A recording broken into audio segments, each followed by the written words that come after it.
I'll try my best to be brief. The problem is when I try to be brief, I read things very quickly. So if there's any point where I'm speaking too quickly and someone's not understanding, because most people in the United States also don't really understand me either, I just ask you to raise your hand or let me know or holler.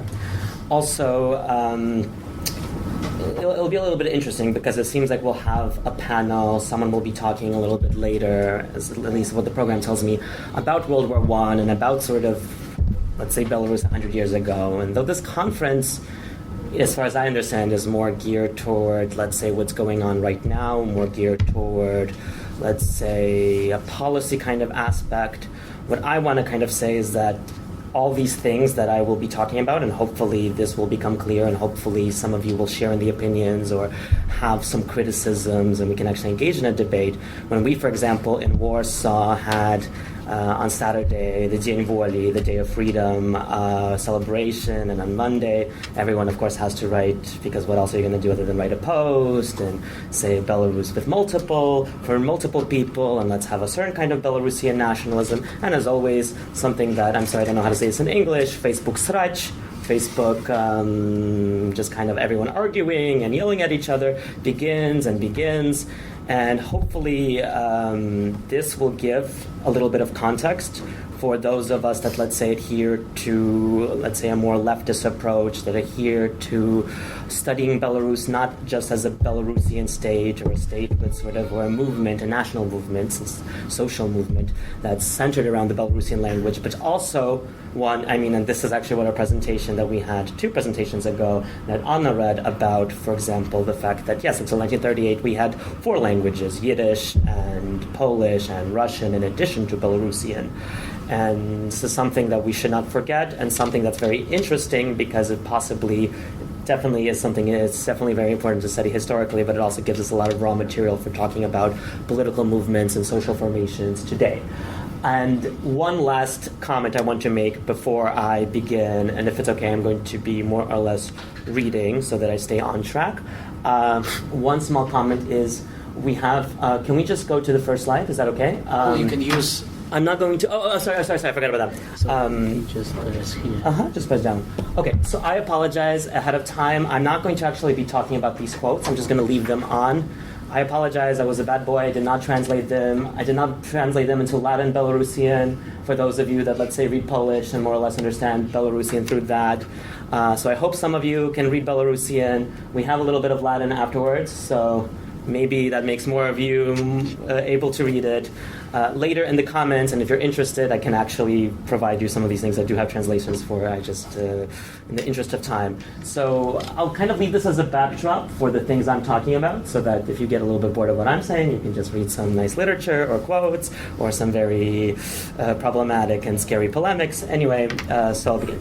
So I want to give you guys a short background, because the title of this talk is The Experience of World War I and the Belarusian National Movement, what sort of gains and what sort of failures happened there. And that's the kind of project, it's this kind of general project that I'm working on right now as part of this fellowship at the Center of Eastern European Studies at Warsaw University, the University of Warsaw. And I'm actually not just focusing, mostly I will be talking about, using as an example, as my case studies, various newspapers that were written in various languages that were permitted by the German occupation as of 1916, when they got rid of the Russian press, but they had their own press. They allowed Belarusian language, Polish language, Yiddish language, and Lithuanian languages presses to function, and mostly in Lithuanian case, I guess it changes a couple of times, but we have, for example, the Dziennik Wileński, we have Let's Denias, last news, or most recent news in Yiddish. We have a couple of Lithuanian ones, and the Belarusian one, certainly not as famous and not as important to our field as Dashna Niva, but at the very least important enough such that it is often cited, and all of these comments about 101 year anniversary. There's even a whole Kontakte page where they post and give you like day-by-day tidbits of what was happening 100 years ago in Vilna. So, obviously attracts some attention. And so I'm not going to talk too much about the background. What I will say, I just want to give a few points without really talking about, let's say, because it is important to talk about the fact that certain things that were allowed for Belarusians were not necessarily in this period, and we're talking about 1915, 16, 17, 18, up until the end of the year when we'll have a whole bunch of conflict and fighting and uncertainty about who Vilna will go to. A lot of the things that were attained, or let's say happened for the first time, were not necessarily attained as directly as such by, let's say, Belarusians. A lot of times it was part of, let's say, a German national policy, part of their kind of attempt to divide and conquer, to sort of colonize the Slavs in a certain way, the Ober-Ost sort of region. And in a way, we actually see in some of the ways in which the Slavs were treated and researched and colonized or occupied by the Germans for those years, in a way, and some scholars have actually said this, and we can talk about it, but I won't talk about it now. We can see this perhaps as almost a template, or as sort of a starting point for things that are going to happen, things that do end up happening, ways in which the Germans treat the Slavs and the Jews and everyone, and sort of the colonization of Europe as such in World War II. So, the point is that World War I is not necessarily boring or not worth our time, because it is this kind of very much a watershed moment. And just a few brief points about things that, let's say, in these few years, again, with that giant asterisk of, let's not say that, like, thank you Germans for invading us and making it possible for a Belarusian language class in Vilna to be there. I'm not saying that we should, like, praise the Germans for that. But here's a couple of points, in my opinion, things that sort of happened in this period. So one, material culture, including several Belarusian language newspapers or leaflets. Some of them, like Holman, lasted for a very long time. Some of them for shorter periods of time, or perhaps were just one-off published. I'll talk about one such monthly that was only published one time ever in 1918 in the city. Secondly, we have, as part of the perhaps anti-Russian, perhaps also anti-Polish as such, and let's not forget that duality, policy of the Germans throughout this period. We have school classes that, as far as I understand, as part of from some kind of clubs, but really, like, for the first time, we have schooling in Belarusian. And are Belarusians ready to teach their children in Belarusian? Perhaps not, and that's a whole other issue that we're not going to go into.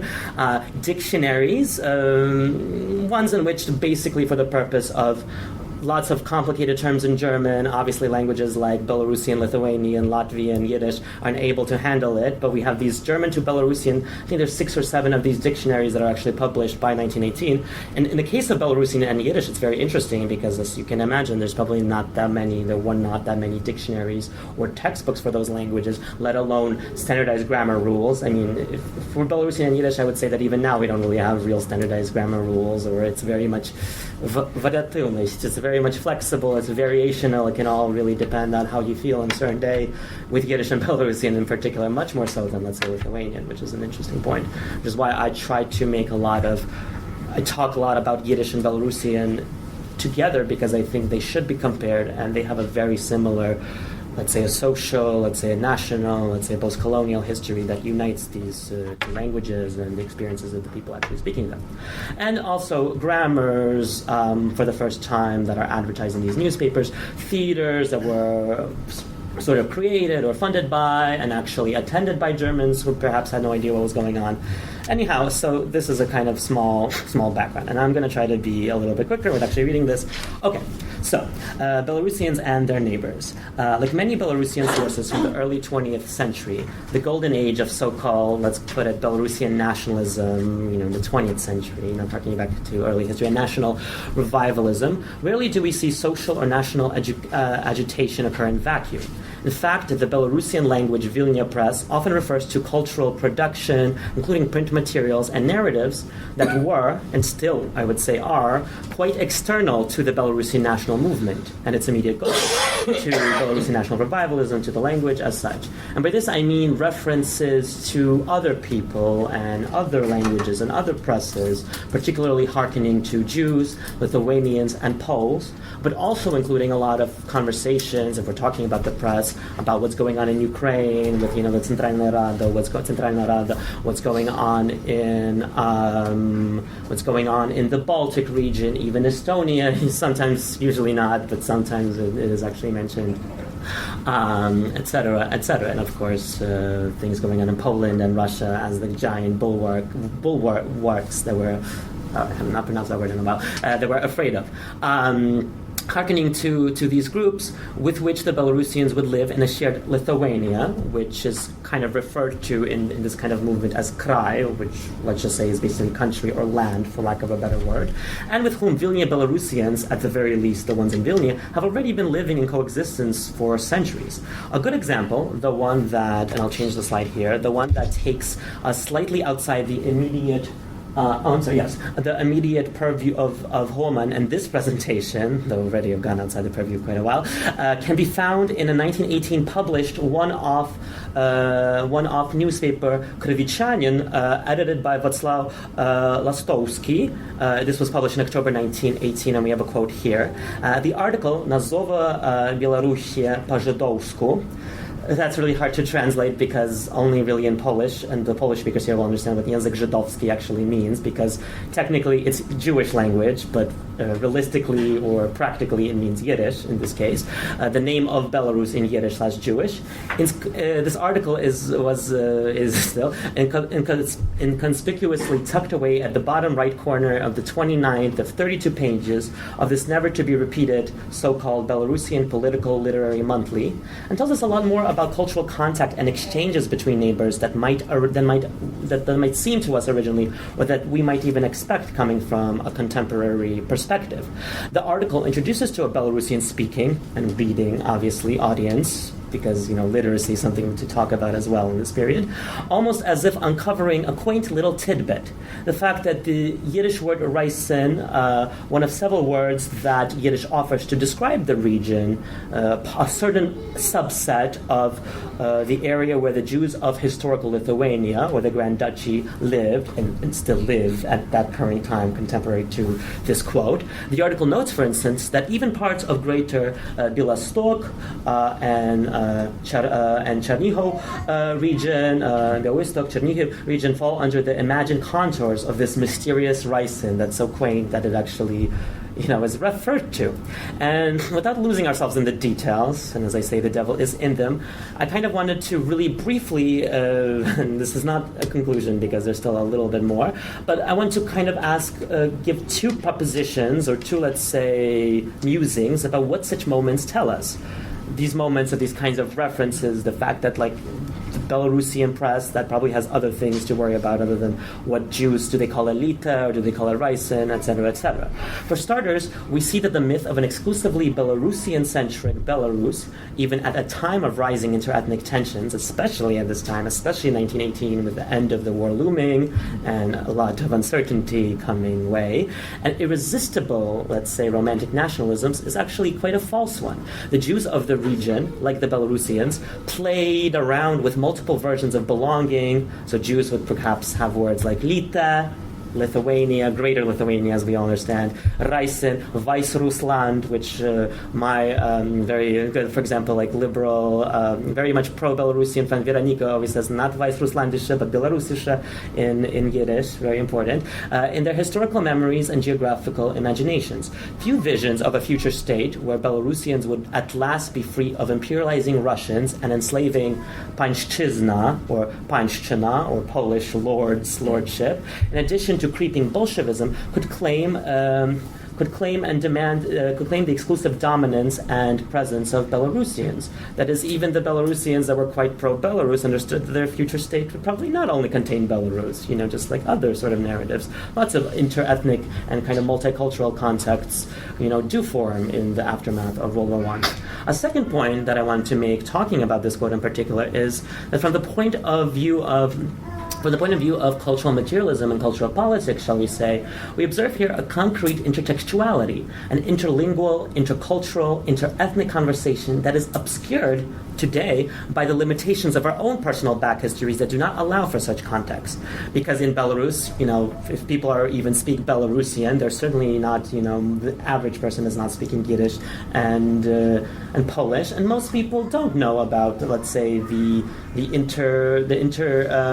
say this kind of like interlinguistic, inter-ethnic culture as such, because the main narratives that are purported and are proposed are the main narrative of a kind of like BSS, Belarusian Soviet Socialist, BSSR, Belarusian Soviet Socialist Republic, and this kind of like the statehood that's achieved through Soviet history and Belarusian legalization and things like that, or the alternative Belarusian and only Belarusian nationalistic, don't want to offend anyone, but it's going to happen anyway, so whatever, narrative in where we only have Belarusians because this was the language, and actually Lithuania was way more Belarusian because they didn't even have the language of the Tretyi Statut, of the third article of Lithuanian law, and the chancellor language was Old Ruthenian, but actually it's Proto-Belarusian, and the fact that these two narratives are the only ones that are existent make it very difficult to imagine anything.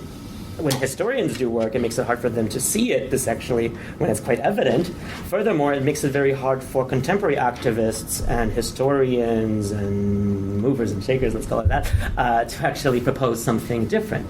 Belarusians not only were well enough equipped at this time to be in contact, and by this I mean, quote, criticize, seek partnership, everything including and in between, their Lithuanian, Polish, and Russian compatriots, which, that's not that hard to imagine, especially with the Poles and Russians, because, most of them understood, or at the very least perhaps were able to read these languages, some, but so too their Yiddish-speaking neighbors of yore. As far as Vilna is concerned, close reading of Holman shows that this was very much the case throughout World War I.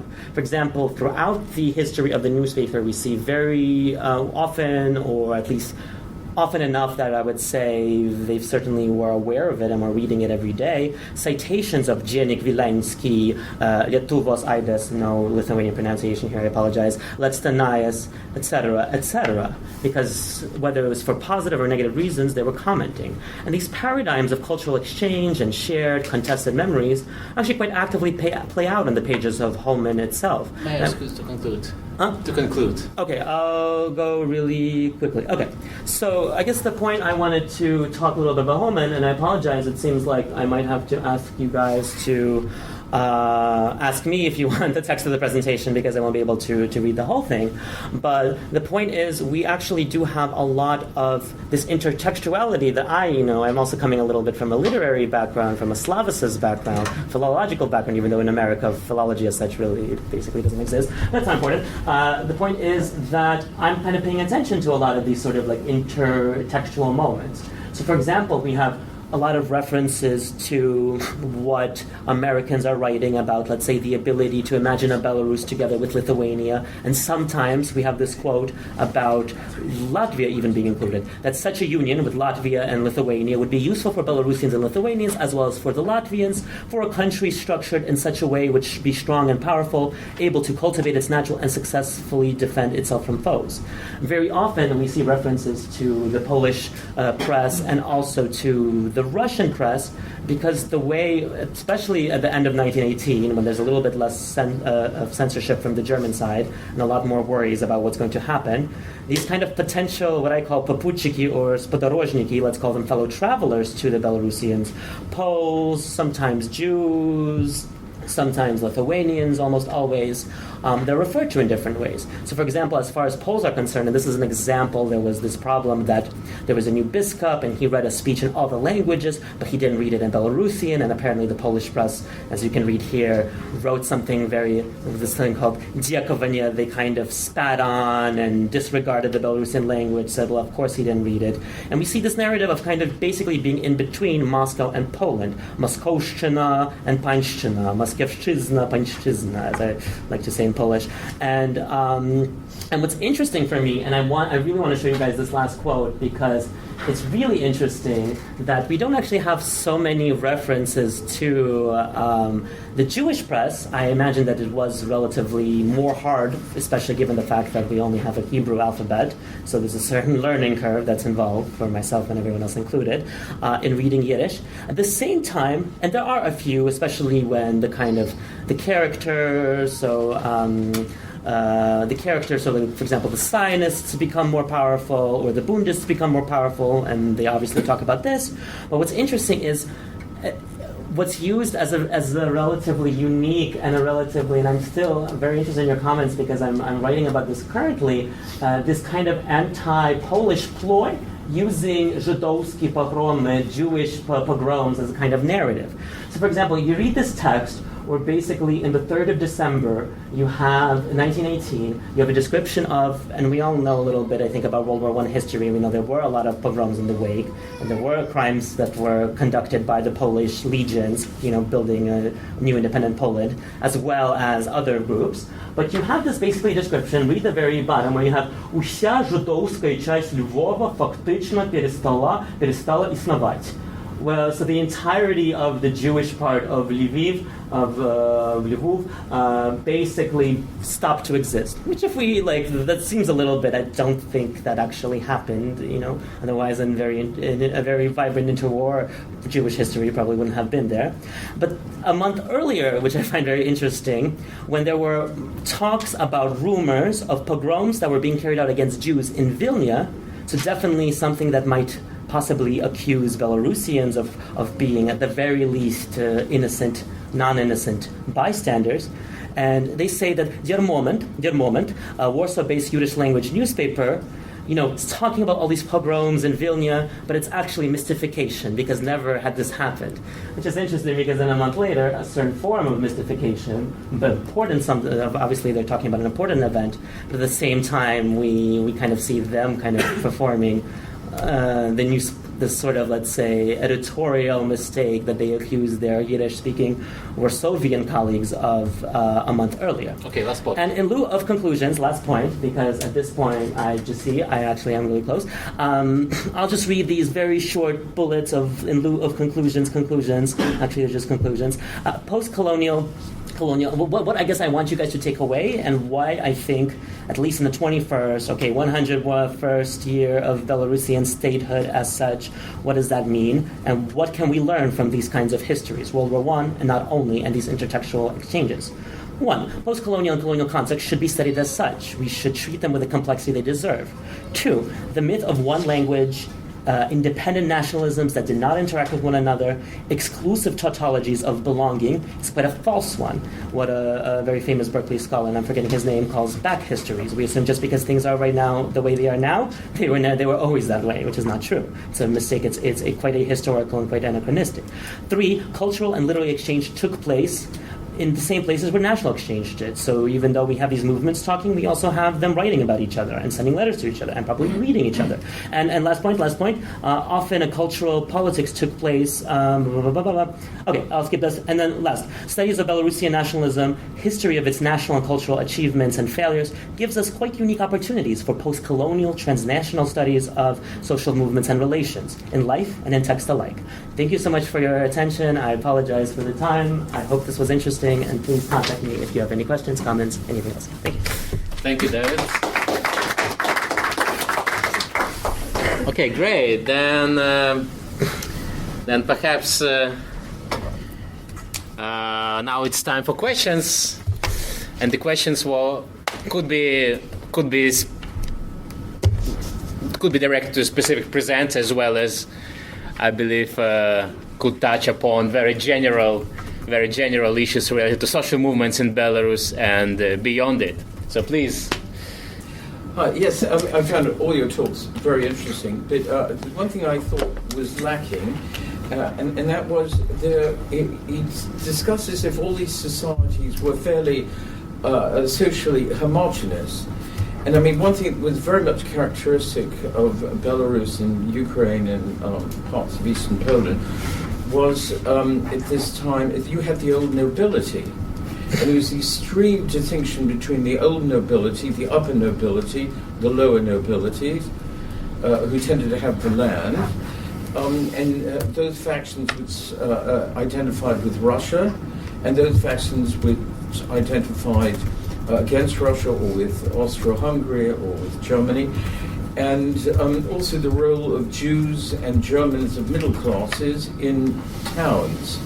And I think when you talk about, particularly in the first two talks, talking about these late 19th century social occasions, it seems to me they applied exclusively to the peasantry.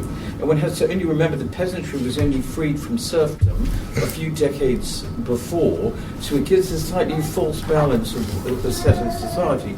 And also, if you look in the early 19th century, alone with the Polish language, it was deemed that the Polish language was actually only spoken by the Polish nobility, and not by the wider population who spoke German or Slavska or other. And I think it's important to bring that into this picture.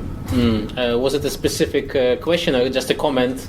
Well, it was a question would be if you could perhaps expound on those aspects, on how perhaps it was a much more heterogeneous society with different social levels who played an equally great role. All right. So, who wants to respond? Maybe. I did not want to talk about so long past because it was not time and it's a long history of Great Lithuanian Commonwealth with language because it was in early medieval times and Renaissance times, and Great Duchy of Lithuania was the old Belarusian language, state language, and in the end of the 17th century, Polish language became also a national language, and of course it was spoken by nobility, by better educated or richer level of society, and peasantry was speaking local language, Belarusian language, and it was another topic, but because of peasantry had been speaking Belarusian, it gave possibility in 19th century for a revival of Belarusian language and revival of Belarusian movement, but it was another story. I wanted to focus on this. Paulo, you want to add something? Yes, thank you very much for your comment. Yes, actually, definitely I should make that more clear that Kalaka was just among peasants. The Kalaka was a peasant thing, definitely. So I should definitely reflect on the sort of historical context in my paper too. Thank you. David, any comment? I don't have comment for this one, but that's okay. All right, no problem. All right, any more questions, comments? Yeah, please. I got a question to Anna. Thanks for all your talks. Actually, two questions, in fact. Can we come back to the first slide of Anna's presentation? Is it possible? Which The one? one with the map of Polish distribution in Belarus. Yeah.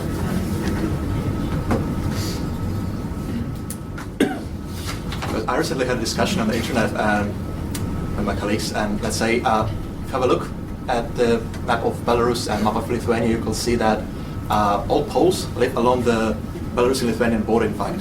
In some of the districts, they it's like 80% of the population, and the situation is similar from the other Lithuanian part of the border. How's that? Is there an explanation why Polish people live along this border, but not, let's say, more southern areas, more northern areas, but have these? Because it doesn't look naturally such distribution of population. Before the Second World War, it was a part of Polish Second Republic.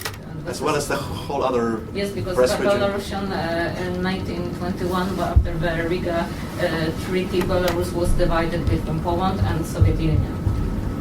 The Belarusians claim. Yeah, but if you have a look at the map of the population distribution, let's say from the times of the First World War, the situation is similar. There were no resettlements or anything.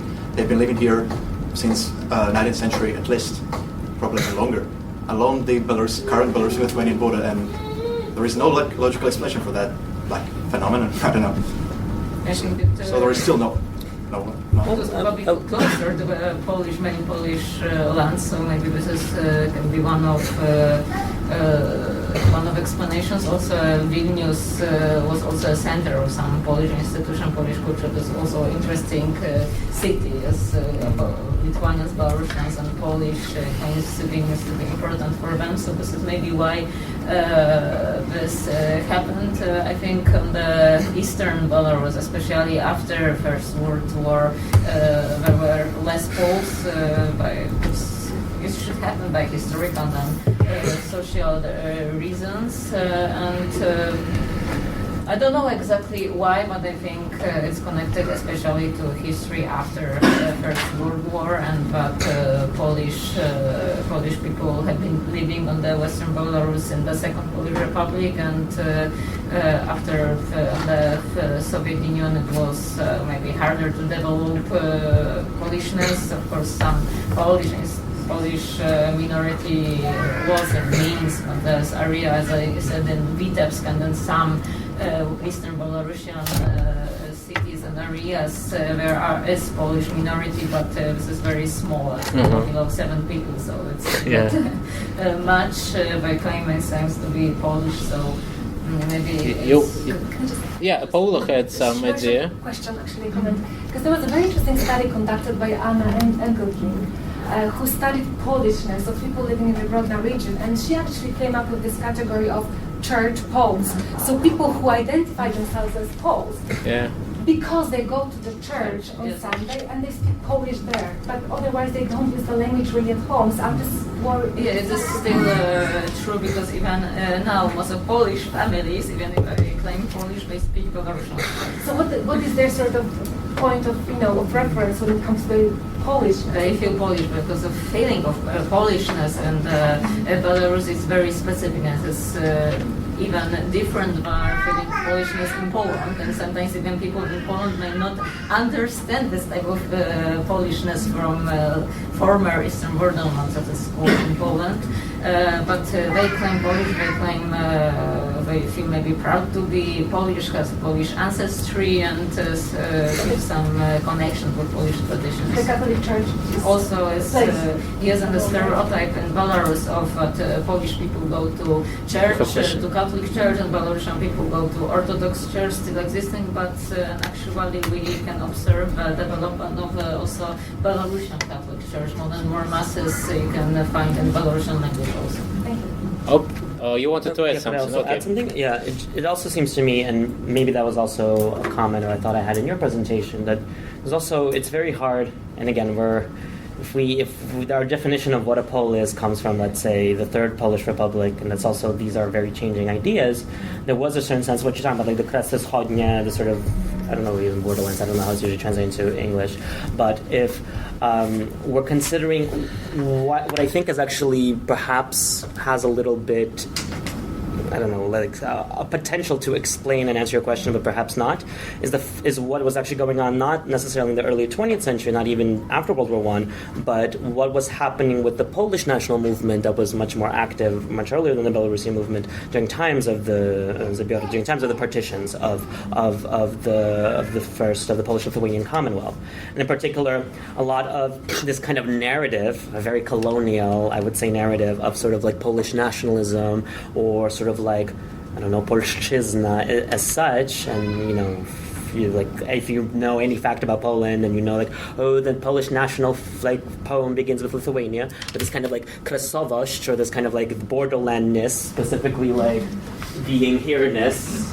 I mean, I don't know. Some of my friends call this Kresy as well, like my friend from Szczecin, but I don't know if that's actually true. A similar distribution of Polish minority with those. The point here is like if you have all these you have Mohort, or you have like Ogniem i Mieczem, and you have like, for example, because I was thinking of Grodna, like what about Grodna in particular? Well, in Grodna, for example, we have like Eliza. I don't know how much Orzeszkowa, for example, lived there, but at the very least, what Wikipedia does tell me is that she did die there. So perhaps, people that are very much carriers and, let's say, vectors of Polish culture, but very much living in this area. And so it's like, Wilno is important, and Brest and Grodno are important. Maybe Brest just less so. I don't know why that was the case. Were there any famous people in the 19th century in Brest? Maybe not in Brest. But that's my sort of comment on take on Okay. that. All right, you had a second very brief question, and then we have Peter, and then you, Yeah, thank you. and then you. Peter, not pizza. Okay, to Anne as well. You mentioned something about Vyacheslav Gebich, right? The first Belarusian prime minister, last chairman of the Council of Ministers of the Belarusian Soviet Republic. Like he was patronizing Polish community, somewhat patronizing the Polish community, like allowing them to establish their cultural institutions, their schools. Because the thing is, he's highly popular considered by Belarusian people as the pro-Russian, pro-Soviet person. But I recently came across his memoirs, and there was a picture of his one of his IDs, and like his real name is not Vyacheslav, it's Czesław, which is exclusively Polish. Vyacheslav is pro-Russian, more Russian, but Czesław is exclusively Polish. He's also Catholic, like he admitted that in a couple of interviews. His last patronymic name is Franz, his father name is Franz, so he's basically Polish, right? He's a communist but Polish. Are there any other like evidences that he was somewhat involved in the Polish community back in the early 90s because of his origin, let's say? I don't know, but in Polish revival was some case, but Polish people who were working on have great jobs or even governmental places, managerial positions, were not involved in Polish revival because they were simply afraid of losing their positions because they were afraid that but involving in Polish movement will make that Soviet or Soviet government will simply repress them for this, and this is also a difficulty by restoring Polish educational institutions and cultural institutions because, as I said, well-educated Poles and Poles with great social position were not involved in that and were not helpful. Some of them because of fear, some of them because of some kind of losing the feeling of Polishness. Okay, thank you. Then Peter, your question? Yeah, so I just want to preface this with if someone has already asked this question or one of the other panel presenters may have spoken on this, I've sort of been in and out of the room, so I apologize if I'm asking a question that's already been covered. But my question is to Anna, please. And when you began your presentation, you had a statistic about how many registered Poles were within Poland, but you also said that the numbers were probably inaccurate, and it could be more or much more than that. My question is, what reason today would a Pole living in Belarus want to perhaps not register as a Pole, or what are the reasons today for that number being? I mean, that number being fuzzy. Why isn't it more accurate? Are people hiding it, or is it just that people don't care, or is it? I just want to know why. It's not because of people, it's by state propaganda to lower the number of national minority. It was in the Soviet time and is actually also in Belarus. People may notice them during they are Polish, but official government statistics will be different. This is why this problem is to estimate the real number of Polish minority exists. Sorry, I didn't hear you. You said it was propaganda? Yes, it's not that Polish people hide themselves now, but it's state propaganda to lower the number of Polish people or people of other minorities. And okay. All right. Okay. All right. Interesting. All right. Then, please, your question. First of all, thank you all very much for three fascinating presentations. I've got a question for Paul.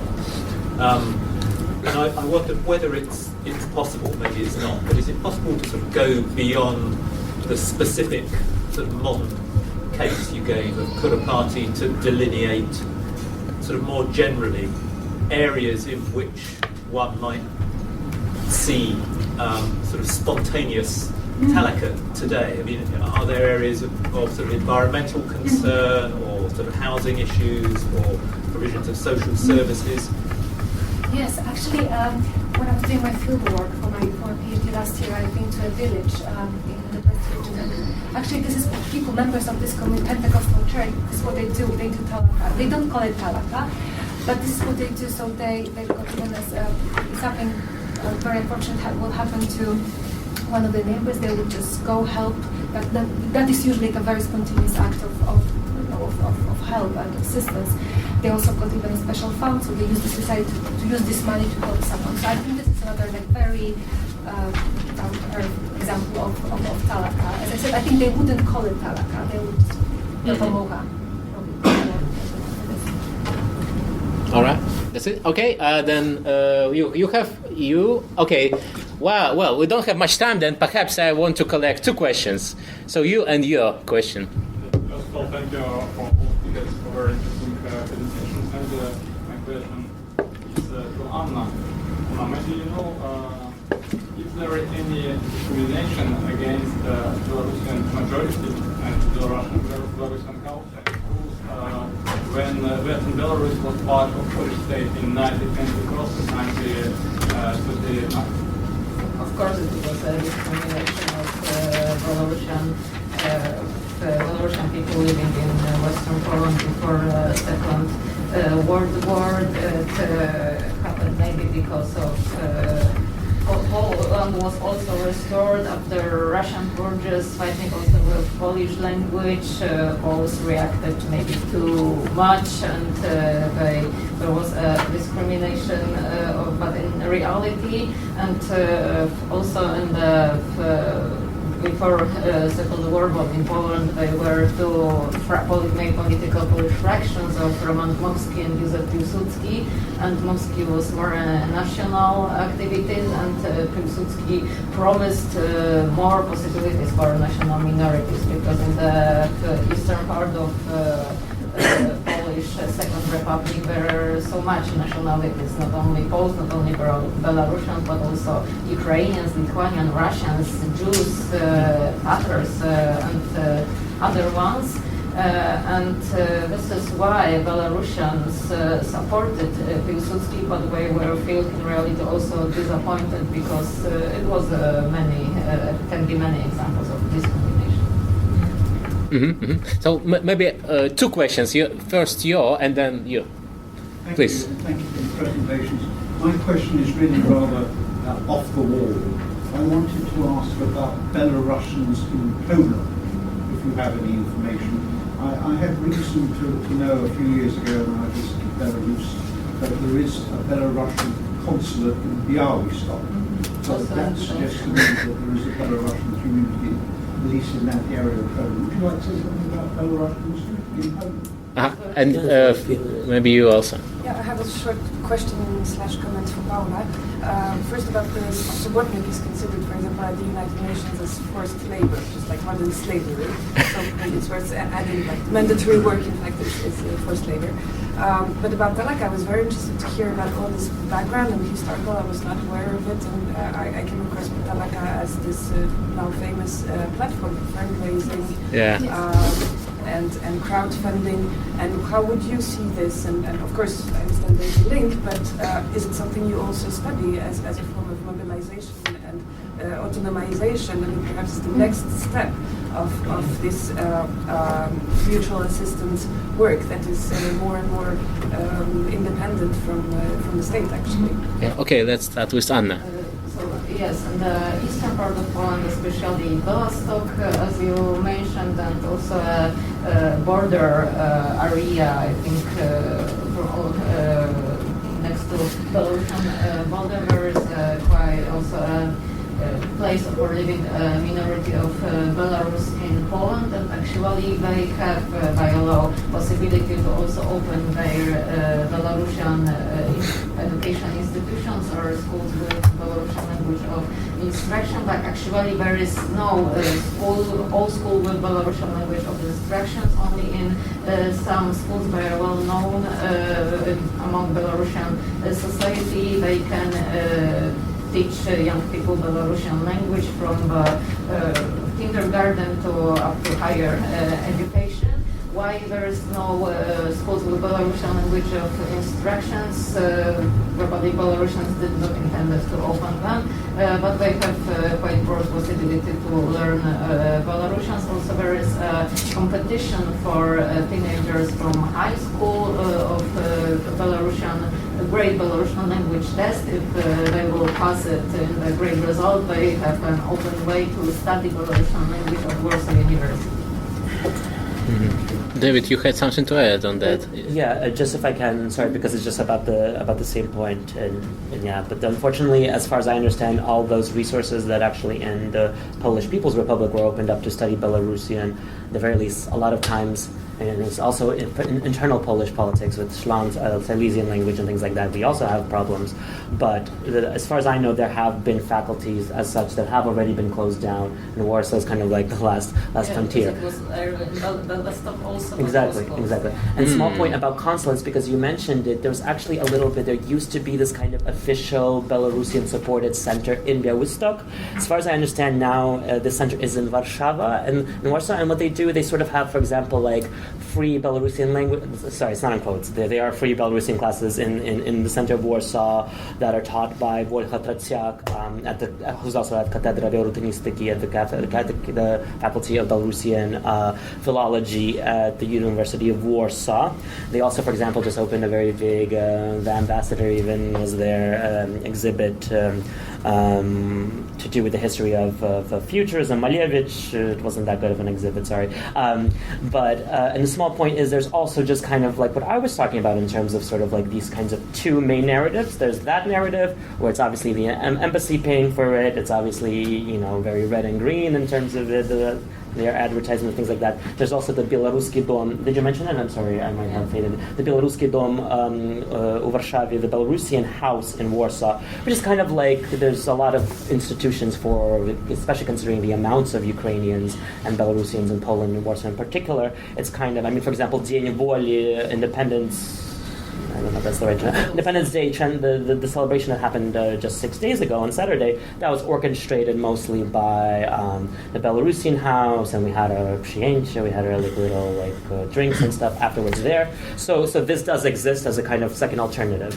As far as other alternatives, I would say most Belarusians aren't really that interested in speaking Belarusian, at least in my experience in Poland. A lot of them either just continue with their Russian, sort of like run in the general Russian-speaking circles, or the kind of anti-Russian, Belarusian-speaking circles, or just start speaking Polish because the promise of Poland, its educational opportunities, is very enticing for a lot of Belarusians, especially those that do have, because of what you're talking about, Karta Polaka, they have their right, because of their grandparents and because of the history of the Second Polish Republic, they have a right to have free health insurance and free education in Poland, etc., etc. Sorry for going on. Can I just very quickly Yeah. what you said? So this Belarusian department at the University of Białystok was closed down because there were just not enough. That's what I'm saying. It's like, just to say one thing. that's why it's holding on by the last, because you have to have people that are interested. There's no people that are interested. Exactly. It's like, well, and when it comes to speaking Belarusian language, actually, when you go to Białystok, when you go to Podlasie, actually, you will find like the whole village is speaking kind of Belarusian language with some probably Ukrainian flavor, what I call, or Polish flavor. Local dialect. well, and a lot. This is local. what it was 100 years ago. They were just the people who were from here. Tutejsze, yes, but actually they would identify themselves very often as they are definitely not Polish. Well, it doesn't mean that actually they're Tutejsze, but they would actually identify them all with something which is closer to Belarusianness. And there's also a secondary school in Hajnówka, which actually... Where's that? Hajnówka, which offers education in Belarusian language. So actually those young people who think that actually, I want to study Belarusian of Belarus... But that's probably, Drobiazk, it's probably not that many people. Well, the school is, still, continues to exist, so I think there must be some interest in it. We have to maybe shortly mention that there are still in Belarus problems with Belarusian language because the majority of people speaks Russian. And this is one of the reasons I wanted to go to Warsaw and tried many ways to have an opportunity to go to Warsaw is because I was like, I'm interested in speaking better Belarusian and studying these things, and I'm certainly not going to do it for now in Minsk. So it was just sort of like Warsaw actually is the logical choice. So exactly what you're saying. Warsaw is the kind of... Let's move to Talaka maybe. Yes, thank you very much for your comment and for the question. So that's actually quite interesting to whether I should definitely think whether I should sort of engage with Talaka as an online platform and actually include it into this sort of modern versions of Talaka today. The other thing is that when I sort of I approach Talaka as a sort of a kind of an example of social capital. So I need to also study norms, values, and kind of relationships. So while relationships probably, actually I'm not sure whether a platform, Talaka platform, creates kind of a network of people. If that is the case, that definitely should be something interesting, because then they must have some rules and norms and values, I believe. Well, it's an online community, so it's Oh yes, definitely. But on the other hand, as an example, it's the ones very interesting. who managed to get funding for organizing the concert last week on the 25th of March in a matter of like just a couple of weeks. And do you use this crowd? The authorization to hold the concert altogether just a couple of weeks before 25th of March 2018 for the 100th anniversary of the NF. And it's thanks to Talaka and to a number of individuals who are very young and who, it's interesting, are obviously looking, shows the name of the platform bearing in mind this cultural background. Do you maybe have any opinions or sources of opinions what people themselves think about Talaka and Subotnik? Do they liked it, or did they liked it or not? What I've read on the internet and some research on Subotnik, well, actually I can read even forums of some online newspapers. People are very unhappy about it, and they say this is something that they have to do. I mean, They are forced. Okay, you speak up because I'm not sure.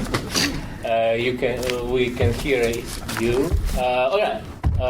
Just you a had small, some- just about Talaka, We have 10 minutes. just a small addendum. I'm sorry, I don't know your name, but it's a really interesting comment that you brought it up, and I'm just kind of forgetting that, like, oh, that's what it was called, that crowdfunding platform that everyone uses. That it's not just, again, it's not just this sort of white, red, white flag people that use Talaka, but it's also lots of very different kinds of people and lots of very different communities in contemporary Belarus that use it. So, for example, an initiative that was hosted by Makeout, sort of an organization that brings a lot of sort of like feminists and LGBT activists and other people that are sympathetic to the cause together.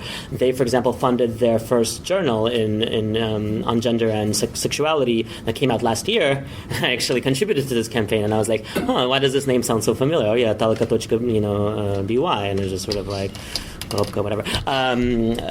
So just to kind of put that out there, that it's actually much more broader than just two Belaruses. Everyone kind of uses it, and it's kind of great because it makes things possible. Okay. When other things aren't possible to get funds or register things, perhaps. So Talaka is moving online. Good to know. All right. Any other questions from the audience? Yes, we have one. Anyone else? Okay, you. All right, please. Introduce people into preparation as well. What? Okay. Okay, then we start with you, and then you. Thank you. Retired Will from Paris. I will have a quick comment for Talaka question. It's a very interesting observation that originally Talaka means a kind of this mandatory labor for serfs, a kind of this serfdom rent in early modern times. So it was something peasants should do, were obliged to do together on the forced by their lord. But then after serfdom disappeared, the tradition of doing something still stayed, and it borrowed this old name. I think Talaka in the 17th century wasn't so nice for peasants as it became like this organization in the 19th century. And on the contrary, working started as something totally more or less volunteer work, and became kind of this serfdom. So it's funny how these two terms go in opposite directions in their evolution. And maybe it's also can contribute to the understanding of these terms. Cool. Interesting. Thank you.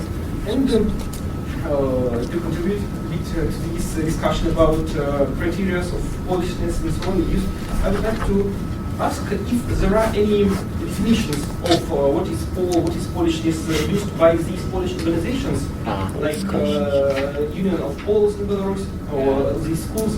Did they have any definition of whom to consider a Pole, who can who is a target of their care, and or is it just a very wide idea of everyone who can come and without even considering himself Pole, just join to these activities? is there any legal or more or less formulated public definitions of this term considering Belarus? Okay, thank you, Finda. We'll start with Paula, perhaps, if she wants to add anything. No, actually, thank you very much No. for, yes, All that's right. a very interesting point. So, Good, thank you. According Then to Anna. Polish Union to Belarus, I don't think there is some, I don't know, estimated definition of Polishness. Of course, a man needs to identify himself as a Pole, has some knowledge about Poland, Polishness, some feeling that he's connected with Polish culture, also has some cultivate some maybe Polish values, Polish culture, and be eager to, I don't know, be active in this Polish movement. But there is no exact, I think, definitions. We have still some of people who claim themselves to be Polish, but they, for example, do not speak Polish at all or very less. And many children which are going to the first class of school with Polish language of the instruction also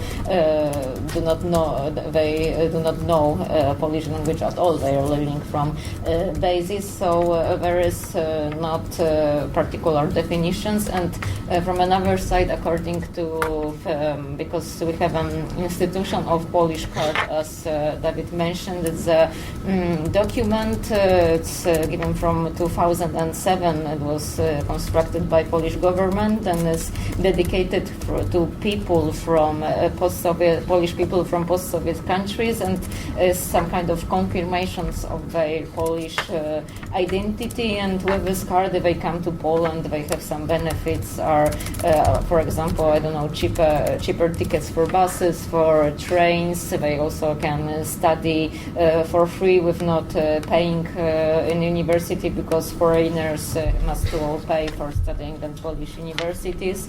And this is also a point of interest. And if you want to get this Polish card, you have to pass a test from the language. It's not that serious. One of my friends was just like, tak, nie, tak, nie, tak, nie. That's the in general, but it's also, and you have to confirm you have a Polish ancestry. But as I know, there are some companies in Belarus who are specializing in finding your Polish ancestry, even if you don't have Polish ancestry, because people simply just want to have Polish card to have this benefits while going to Poland. So it's also very because of their raging pride for Mickiewicz and because they read the literature. All right. Thank you.